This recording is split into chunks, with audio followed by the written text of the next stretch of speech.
So I am just here. I haven't come on and done a video in a while, and I thought it'd be really fun to do chat. I don't know. I have the ability, okay?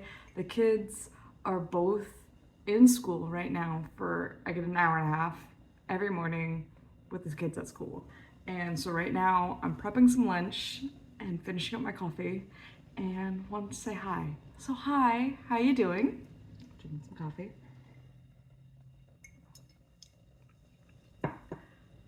Yeah, so that's what's going on. I am feeling super high energy right this moment because I was listening to my favorite hype playlist and I just had the camera facing me and I wasn't recording. I was getting ready to. I was making sure I liked the lighting, I liked the camera placement, all of that. And I just started lip syncing and dancing to the music while seeing myself on the camera, and it was just so much joy and fun. And so I just feel super hyped up and excited right now. I have to go flip a quesadilla, but I'll keep talking. And so I don't know if this will work. So flipping quesadillas and still talking. My goal coming up, now that I have this free time, is to really work on providing some tarot lessons for people because that's what I really like to do. I like to talk tarot. There is somebody on Threads that I like to follow. I'll tag them in the comments, and they are great at posing just thoughts about tarot, like looking at cards and really digging deeper into them. And I've really been enjoying those. And I don't necessarily know how I want to pose similar questions to those who are interested in learning, but we're gonna keep playing with that. I know in October I'm gonna bring back the pull a card every day October challenge. I'm gonna look at last year's prompts and see if I need to refresh anything, and that'll be fun. Maybe shift things around because I like to do my prompts based on the day of the week as well as the general vibe. So we've got the idea of October being kind of spooky. So that was the vibe of that challenge. But then I kind of looked at what each day was and I went based off of that too.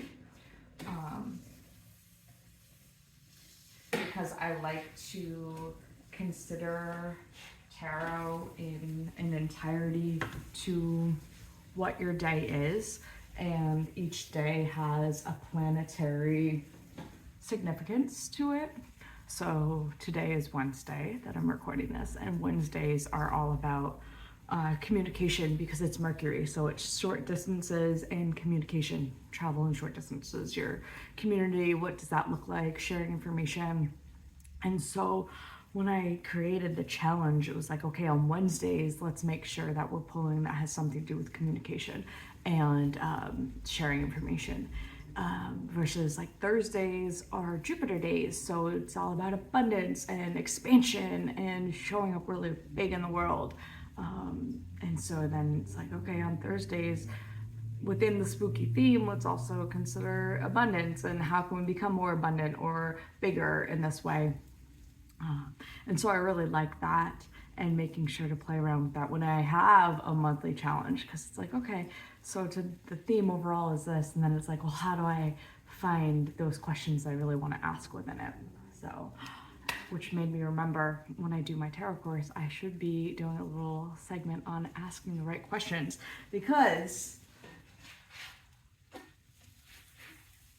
pulling tarot and pulling any sort of divination and getting information in the world at all in general, you gotta ask the right questions. If we're not asking the right question, we're not going to get a valid answer, or we'll get a vague answer, or we'll get just a feeling of, well, duh, that doesn't give me anything more to reach off of.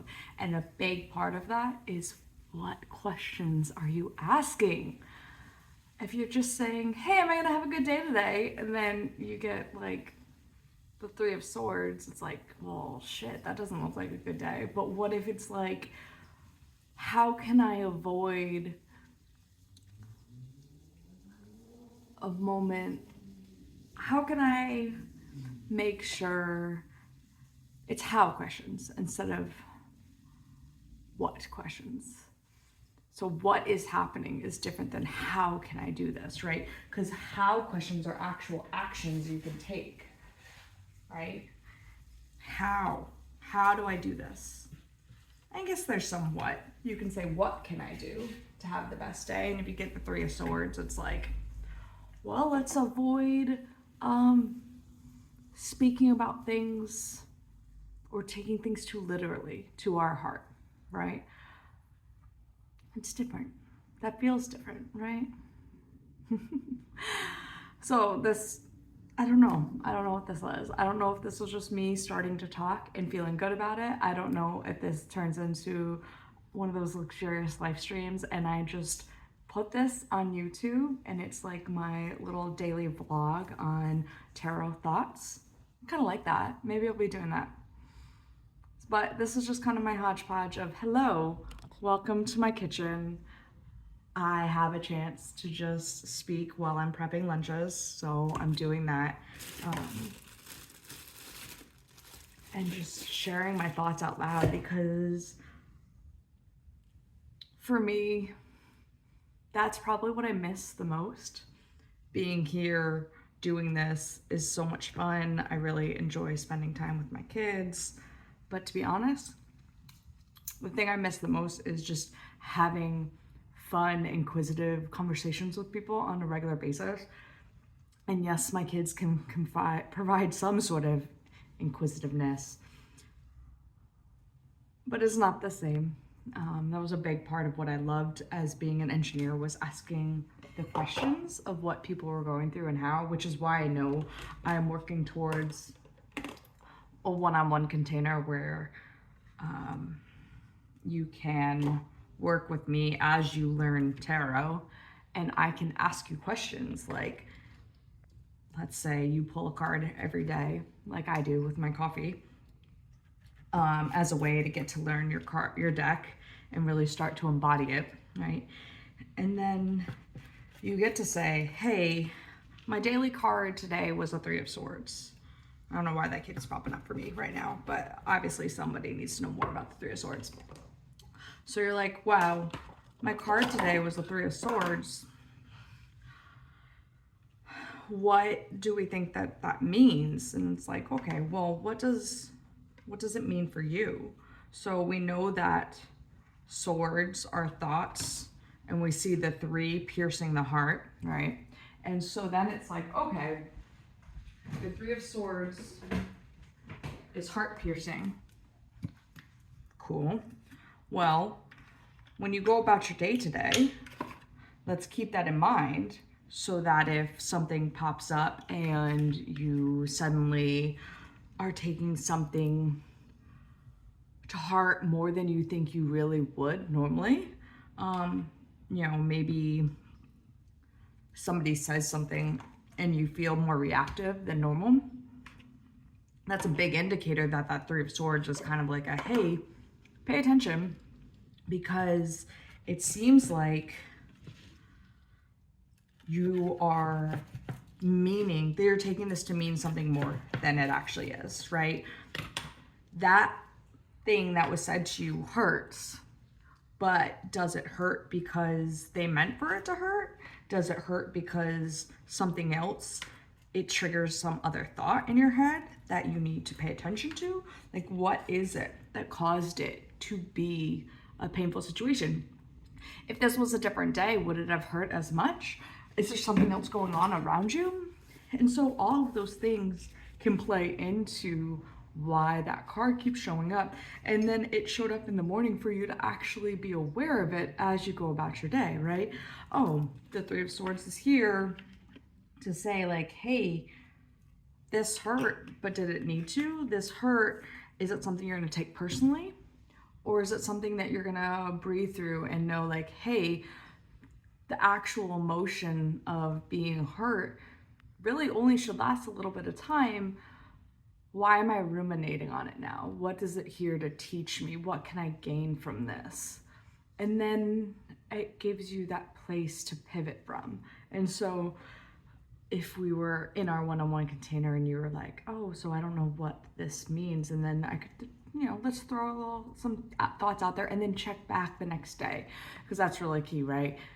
Actually knowing what might have triggered that throughout the day, so that you can say like, oh yeah, the Three of Swords did show up, or it didn't really show up for me. What does that mean? It's like, okay, well, what other things could it have been? And so, yeah, I like talking about these things, and I'm really excited to talk about it more. And maybe I'll expand on my card of the day.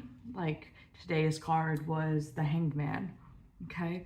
And so I know that I said in Tarot and Coffee, like, there's a combination of it, right? So is it that you just need to pause, because the more you relax and surrender, the looser those ties become? Is it that you need to gain a new perspective and look at it in a different way? Is it, surrendering to the fact that something big is happening, some big change is happening? And so looking at a card in isolation is a really great way to start learning and embodying it. But there's so much moving in our lives that card could represent. And so it's valid for us to go back and make sure we look at it and go, okay, well, what did this card mean for us today? And why was it there? And so maybe I'll do that. We'll do a little bit more of every now and then I'll just do a little bit deeper dive on the card. But I think this is all just gonna live in YouTube because it's a bit long comparatively, and we'll go organically and we'll just keep seeing where it takes us, because I like this and I like talking to you guys and I like sharing what I'm going through, and I'm actually in a space where I can do this longer format on a more regular basis. So I'm really excited about that, and I'm glad to be here showing up with you, for you. So if you want to comment on just what you think about anything I've said, comment how you found me, comment about tarot. I love chatting with you guys. So welcome. I guess this is my intro of longer format. I'm so glad you're here, and let's keep talking tarot. Bye for now.